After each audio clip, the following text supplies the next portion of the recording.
Salut tout le monde, c'est Adou. Aujourd'hui, on débriefe sur la Slick de Duotone, la dernière aile à Wish de la marque.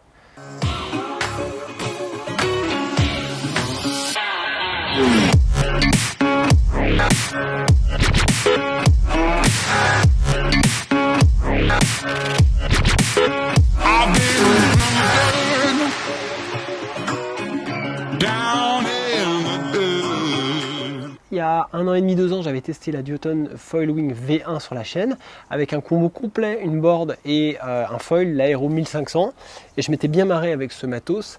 La wing était top, mais elle avait des petits défauts de jeunesse, on va dire qu'elle n'était pas hyper stable latéralement. Et puis j'ai testé ensuite la Echo qui a fait des progrès sur pas mal d'aspects. Cette Slick a quand même encore beaucoup évolué par rapport aux 2 versions précédentes. Je vous en parle en détail dans cette review. Vous retrouverez toutes les tailles et tarifs dans cette vidéo. Nous, c'est la 4 mètres qu'on a testée, c'est ma surface de référence dans les tests wing. C'est une aile qui, avec son wish et son leash, parce qu'ils ne sont pas fournis par défaut avec, sera un peu plus de 880 €. Alors déjà le sac est ridiculement petit. Vraiment, c'est une blague ce sac. Quand tu as fini ta session, je suis désolé, mais il y a plein de gens qui ne roulent pas leur wing en mode saucisson ultra fin, et clairement moi ça rentre pas, ça clairement c'est rédhibitoire, il y a un vrai souci. Donc cette wing, elle est dans mon camion en vrac, mais elle est jamais dans son sac. Le leash, finalement j'aime bien le leash. J'avais un peu critiqué sur la Duotone V1, c'est un leash téléphone, donc en tire-bouchon avec un émerillon. Rares sont les marques. J'ai testé la Swing V2 il y a 2 jours et j'ai fait le test de la Strike sur la chaîne. C'est la dernière vidéo, la dernière review que vous trouverez sur ma chaîne. C'est des leashs. Sur ces wings, on a des leashs sur lesquels il n'y a pas d'émerillon. Au bout de 20-30 tacs ou des manœuvres, tu te retrouves avec un leash qui raccourcit, tu es obligé de le décrocher de ton poignet pour le dérouler. Là, il y a un émerillon. Le discours de Duotone par rapport au leash téléphone, c'est que quand tu lâches ta wing, ça fait fusible, ça amortit la mise en tension du leash, ça évite que ça pète la tâche de ta wing ou que le leash pète tout simplement sur des grosses boîtes. Donc sur cette Slick, on retrouvera le leash téléphone comme sur les anciens modèles. Donc sur cette wing, pas de poignée, on a toujours ce wish que j'avais bien aimé sur la Foilwing V1, qui était pas mal sur l'Echo. Et là, ils ont simplifié le système d'attache, c'est assez intéressant, mais on a toujours ce même mode de préhension. Et pour ceux qui voudront des poignées, il y a évidemment encore la Unit. Et il est question d'une Unit V2 qui arrive, mais j'ai pas trop eu de scoop là-dessus et j'ai pas vu à quoi elle ressemblerait. Est-ce qu'il y a des attaches de bouts de harnais? Non, mais tu vas pouvoir mettre des bouts de harnais normaux, comme ceux que tu utilises en windsurf, pour utiliser cette aile, ce qui est plutôt cool.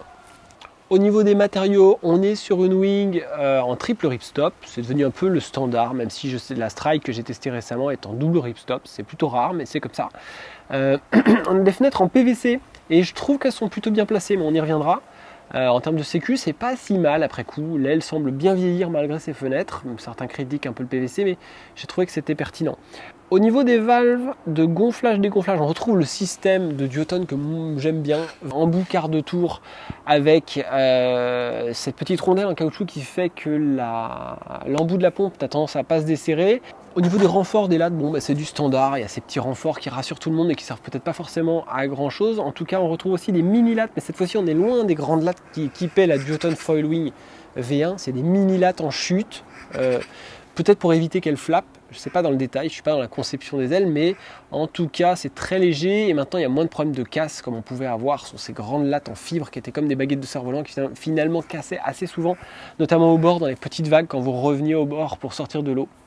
Au niveau du poids, je l'ai pesé à 2,5 kg, donc la plupart des wings du marché, je prends la Strike, la Swing V2, la Tacoon, même la Sling Wing V2, sont à peu près à 2 kg, donc tu prends à peu près 500 grammes avec le wish dans sa version aluminium.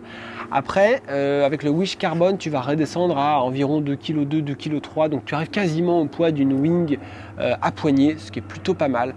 Un mot sur l'envergure et la spécificité du shape, on a une aile qui est super compacte, et je t'avoue que quand je l'ai vue, je me suis même dit que ça allait peut-être pas être dingue parce que c'était trop ramassé, et à l'usage et à revenir sur d'autres wings que j'ai testé avant, je t'avoue que c'est très appréciable cette compacité.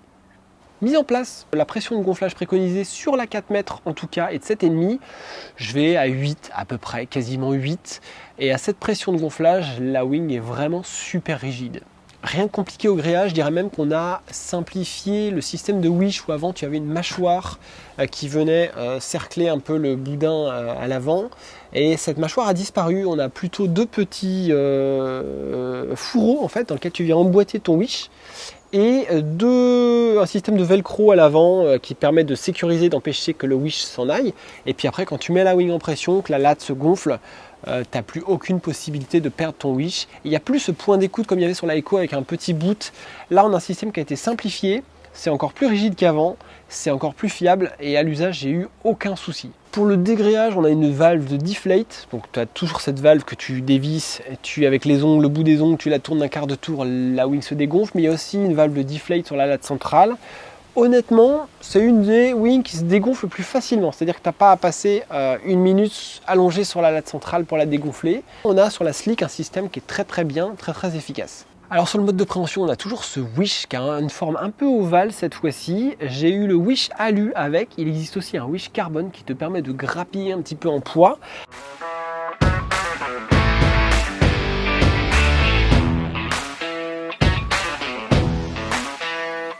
Test terrain. Alors, condition du test, j'ai navigué beaucoup avec cette Slick, je t'avoue que je l'ai même un peu adoptée. J'ai navigué dans des vents très forts avec des petites ailes de foil. J'ai testé l'Alpine avec Alpine Regatta 580. J'ai principalement navigué sur une Normanna, mon custom Normanna que vous commencez à connaître, qui fait 70 litres, c'est une Flying Fish. Et sur une planche de série aussi, parce que c'est bien d'avoir le retour sur une planche de série, la Takun Comet SW en 65 litres. C'est deux planches que j'ai utilisées le plus. Après, il y a eu un peu de tout. Il y a eu du foil Axis, il y a eu du Kujira pas mal, Kujira 980 Helium 1210, un peu tout, même 750. Alors au niveau de la plage basse et du pumping, là, gros point fort. C'est une aile qui, par rapport à ma Takun, qui est une de mes références en 4 mètres, a plus de volume en chute, elle a plus de cordes si tu raisonnes comme sur une aile de foil. Et clairement, j'ai fait un petit tuto d'une minute où on me voyait avec un Kujira Helium et je partais dans pas beaucoup de vent. J'expliquais comment je pompais avec cette wing. Et cette wing, elle a cette spécificité, cette particularité de pouvoir être vraiment facilement pompée avec la main arrière, et elle brasse plus d'air qu'une Takun qui va avoir moins de cordes en fait, qui peut-être va être moins encombrante au surf par contre, mais cette Slick en plage basse, elle a vraiment quelque chose de top entre ce volume en chute, cette compacité et surtout la rigidité. Et là, après, le mode de préhension Wish pour les ex-windsurfers comme moi fait que tu vas pomper assez facilement, c'est très intuitif. Mais clairement, elle a une plage basse de ouf. J'ai envie de te dire que c'est presque une 4-5, mais la particularité, c'est que dans le vent fort, elle va aussi également bien tenir le coup. Alors premier bord, les ressentis que j'ai eu sur les premiers bords, j'ai tout de suite été vachement à l'aise, et le jour où je l'ai testé, je me souviens que j'avais rien que je connaissais sous les pieds à part la planche, parce que j'avais les foils d'Alpine, principalement la Freeride Cruise 1250 et la Regatta 580 ce jour-là, et j'ai tout de suite été super à l'aise. Bon, j'ai retrouvé dans les manœuvres, les tacs, mes appuis et ce que j'avais avec le feeling de la Duotone Foil Wing et de l'Echo, clairement. Avec plus de rigidité encore, une aile qui fait corps, qui est très monobloc, qui te rappelle un peu une voile de windsurf, et ça, j'ai trouvé ça assez appréciable. J'ai beaucoup aimé. C'est clairement une aile qui a envie d'accélérer, on le sent assez vite, et ce que j'ai apprécié beaucoup aussi, c'est la stabilité, c'est-à-dire que en navigation, l'aile ne bouge vraiment pas du tout. Je ne sais pas si c'est lié à ses oreilles très larges qu'on peut aller mettre au ras de l'eau. Souvent, je navigue avec le bord d'attaque collé contre le rail de la planche, et la voile, l'aile ne bronche pas. Donc elle est vraiment super stable. Pour moi, c'est une des, sinon là, c'est pour moi, je pense, la plus stable de toutes celles que j'ai essayées jusqu'à présent.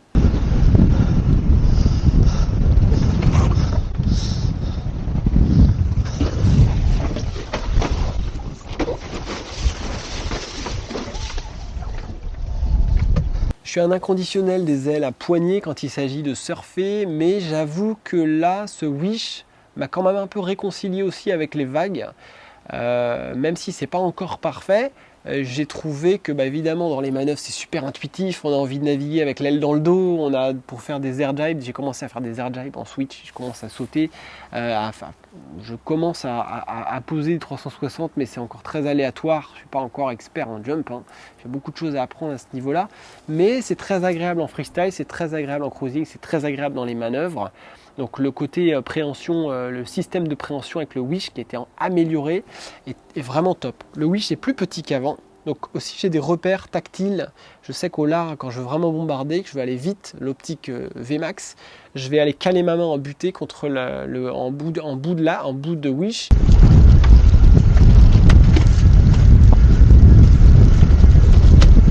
Et j'ai des repères comme ça. Le système de Wish fait aussi que maintenant, quand tu ravances ta main à fond, tu peux vraiment aller te coller au bord d'attaque. Et ça, c'est très agréable parce que quand tu veux amorcer un tac to switch ou switch to tac, tu peux neutraliser l'aile au maximum en faisant ça.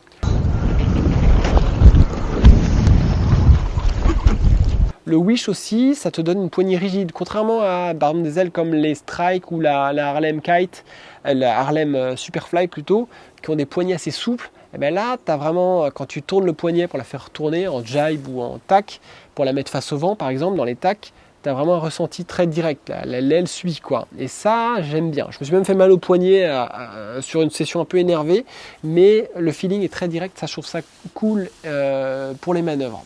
Alors dans les manœuvres justement, ça ne va pas pivoter aussi naturellement qu'une Takun par exemple, ou que la FS que j'avais. Mais par contre, je trouve ça beaucoup plus facile, enfin un peu plus facile qu'une Takuma, beaucoup plus facile qu'une Strike. On parle des tacs notamment. Mais il y a un coup à prendre, c'est un petit peu comme la Strike, c'est-à-dire qu'il ne faut pas hésiter à venir la mettre un petit peu en parapluie, à bord d'attaque face au vent, pour pouvoir la faire pivoter sans y aller comme une mule avec l'épaule. Donc bon, globalement, elle est quand même très facile dans les manœuvres, on intègre très vite la technique. Il faut toujours s'adapter quand tu passes d'une wing à l'autre. C'est une wing qui sera super facile, intuitive. Pour ceux qui apprennent les manœuvres, qui jibe, le fait de pouvoir faire pivoter l'aile à une main comme ça avec le Wish, c'est encore plus facile qu'avec des poignets. Ce qui est bien aussi, alors c'est pas les manœuvres, c'est plus les phases de transition, comme quand tu sors de l'eau, tu veux te mettre en water start. On a une wing qui, maintenant, quand tu es à genoux, flotte au niveau de l'écoute, parce que la partie arrière de la wing est gonflable. Donc ça, c'est génial, parce qu'avant, l'écho a tendance à couler un peu. J'ai comme un brassard, un flotteur. Avec la écho, le point d'écoute coulait un peu dans l'eau, c'était chiant. Ça, c'est un bon point pour l'équilibre, la facilité. Après, le fait que le Wish aille très loin devant, au niveau du bord d'attaque, fait que quand tu es à genoux, que tu veux attraper le Wish, c'est très intuitif, c'est très facile. Tu n'as pas emmené ta main loin, comme sur par exemple une wing ride chez Takuma. L'autre truc, c'est que ton Wish, tu vois, il va jusque là maintenant. Tu n'as plus cette mâchoire, j'allais dire à la con, tu n'as plus cette mâchoire en plastique qui à terme pouvait un peu abîmer l'aile. C'était un petit peu plus bancal, ça bougeait un petit peu plus. Là, tu as zéro jeu. Donc, tu n'as pas à faire le grand écart avec les mains. Et ça, j'ai trouvé que c'était évidemment intuitif. C'était déjà le cas sur les anciennes. Ça l'est encore plus sur cette slick, je trouve. Donc, les phases de Waterstar sont facilitées. Et pour un débutant, alors tu peux facilement aller positionner tes mains et les faire glisser sur le Wish. Encore une fois, on ne raisonne pas avec des crans, comme c'est le cas avec des poignets. Donc ça, je trouve que c'est bien. Pour le débutant, c'est bien. Pour le mec qui est plus expert, c'est agréable également. Dans les sauts, alors c'est une aile qui a une bonne sustentation. Peut-être pas autant que la Strike. Clairement la reine de la sustentation pour moi, alors j'ai pas essayé la Dartwing chez Slingshot, mais pour moi l'aile que j'ai essayé et qui a le plus de lift, qui te maintient en l'air, qui te fait planer à la redescente limite, c'est la Harlem Superfly ou la Gun High Wing comme tu veux, c'est les mêmes. Ah, ça jump quand même hein. Mais qui ont des shapes très spécifiques quand même en flèche. C'est peut-être pas des ailes passe-partout, c'est pas aussi marqué que sur une Dartwing, mais ces ailes-là ont quelque chose de spécifique avec ce creux, cette puissance qui est vachement sur l'avant. Mais la Slick a vachement de main avant, elle a du creux sur l'avant, le creux est assez localisé sur l'avant, et quand tu jumps, tu sens que ça a du coffre, ça te permet de vraiment pas mal te satelliser, c'est une très bonne wing pour jumper. Stabilité en drapeau, alors... On a progressé par rapport à la V1 qui guidonnait complètement, c'était, allez je peux le dire maintenant, c'était une horreur. Il fallait l'attraper par la mâchoire en dessous, c'était galère. Et même sur la plage, elle guidonnait, et quand tu la lâchais dans l'eau, quand tu te boitais, elle claquait à la surface de l'eau. Bon, la Echo c'était mieux, elle était déjà un peu plus neutre, mais il fallait encore la choper un peu par en dessous, par la mâchoire. Là, cette Slick, ce que j'ai constaté en la testant dans une grande variété de conditions, c'est que la plupart du temps elle est hyper neutre quand tu la tiens par la poignée de surf. Je trouve que la poignée de surf la poignée du bord d'attaque est un peu fine, donc elle manque un peu de rigidité. J'aurais aimé avoir une poignée un peu plus cossue, un peu plus épaisse, un peu plus rigide, mais c'est très bien. Dans sa plage de vent, quand tu respectes sa plage de vent, donc du très léger jusqu'à, pour moi, là, on va dire que jusqu'à une vingtaine de nœuds, la 4 mètres, 20-25 nœuds max, ça le fait bien. C'est-à-dire qu'au surf, tu as une aile qui est enfin neutre. C'est-à-dire que tu peux vraiment faire du downwind. Tu vas ressentir un petit surpoids par rapport à une wing sans poignée qui fait 2 kg. Tu as quand même un demi-kilo de plus. Mais elle est hyper neutre. Ils ont enfin réussi à faire une aile à wish qui cumule le wish et qui en même temps a une grosse neutralité au surf. Donc pour ceux qui aiment le downwind et qui aiment les wish, vous allez être servi. C'est une aile qui est vraiment top à ce niveau. Quand tu lâches ta wing comme ça, je trouve que la poignée de surf est un petit peu fine. J'aimerais avoir un truc qui me permet de driver un peu plus laine, un petit peu moins souple. Par contre, tu vois, elle bouge pas trop. Alors, elle bouge pas trop aussi. En fait, quand tu es dans sa plage de vent, c'est nickel. C'est une bonne aile pour faire du downwind, pour surfer. Par contre, si tu es à la rue, parce que je l'ai testé grave à la rue, par rapport à d'autres 4 mètres que j'ai en stock, eh bien, je trouve que elle tire. Elle se met à backwinder, elle prend un contre et elle tire le bras. Donc, si tu as plusieurs slicks, c'est nickel. Mais si tu n'as qu'une slick que tu veux emmener très loin dans un usage exclusivement vague, je te la déconseille pour le coup. Dans la plage haute, si tu raisonnes en mode cruising, speed cruising, aller chercher de la vitesse, c'est ce que j'ai fait avec cette aile, j'ai atteint à un peu plus de 25 nœuds, quasiment 26 nœuds avec.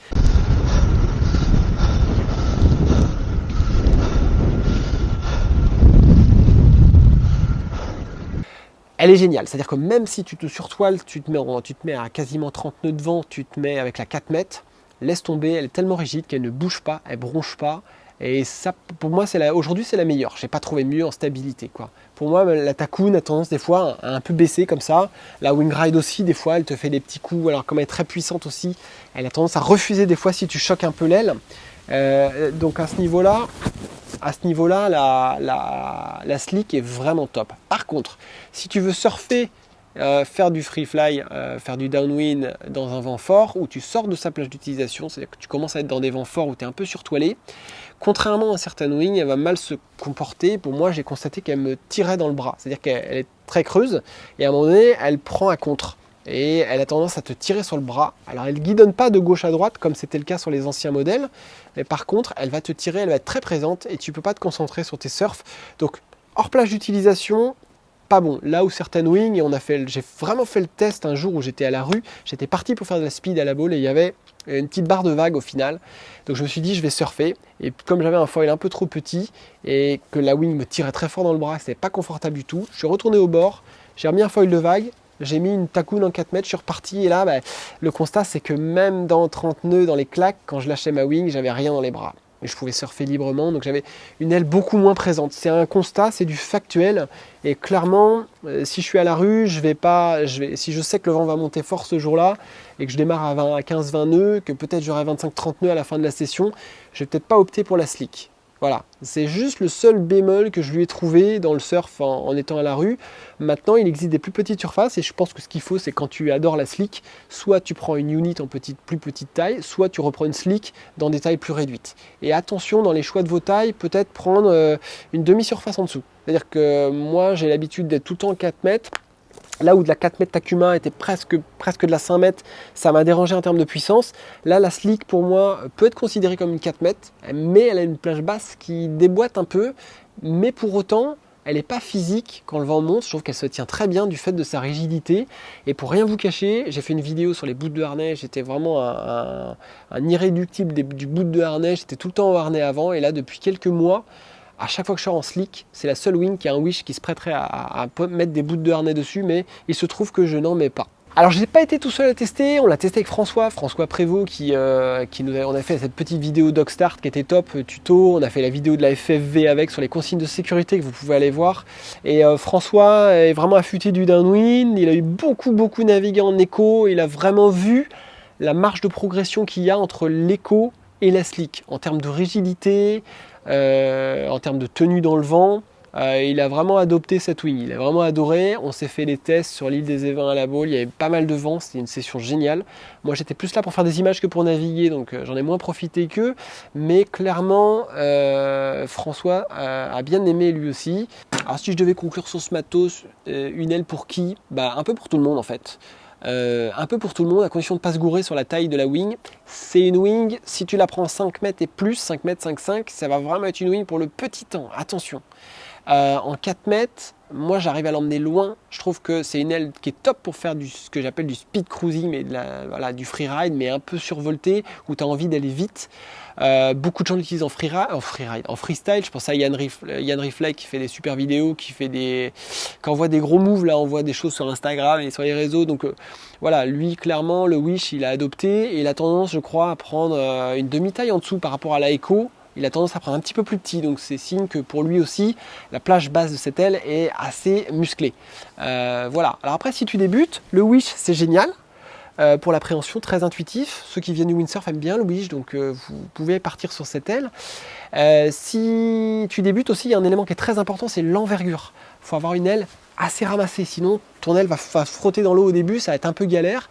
Et là, clairement, là, tu as un énorme atout parce que cette envergure, je la bénis et quand je remonte sur d'autres ailes, ça me fait un peu bizarre d'avoir des ailes qui traînent un peu dans l'eau. Au début, on est obligé de recaler sa hauteur de wing pour être bien. Pour le mec qui est énervé, donc tu l'auras compris, ça convient aussi. Donc c'est une aile vraiment pour tout le monde. Si tu fais du freestyle, ta Wish, c'est top. Comme elle est très ramassée en envergure, le mec qui va vouloir balancer des 360 va peut-être les passer plus facilement. Ça va être plus facile, elle va moins traîner dans l'eau qu'une aile qui est très élancée, donc ça c'est top. Après tu vas avoir un Titouan Galéa en strike qui envoie comme un porc, donc il a beau avoir de l'envergure, ça n'a pas l'air de lui poser problème, mais je pense que quand on veut apprendre, en tout cas c'est un atout d'avoir cette envergure réduite. Pour le mec qui veut juste aller vite, c'est top aussi. Moi j'en ai pas mal sur la glisse et sur les VMAX depuis quelques mois, et clairement cette aile m'a aidé à progresser, et surtout j'arrive à aller vite en étant serein. Tu as des wings avec lesquels, des wings qui ont un tempérament un peu fougueux, et tu as toujours un peu peur, tu serres un peu le cul quand tu commences à attaquer au large, parce que tu as peur que l'oreille de l'aile vienne toucher l'eau, que tu fasses une grosse touchette et que tu te boites. Ça m'est arrivé encore il y a 2 jours avec la Swing V2. Freeride, très freeride, very freeride. Wow.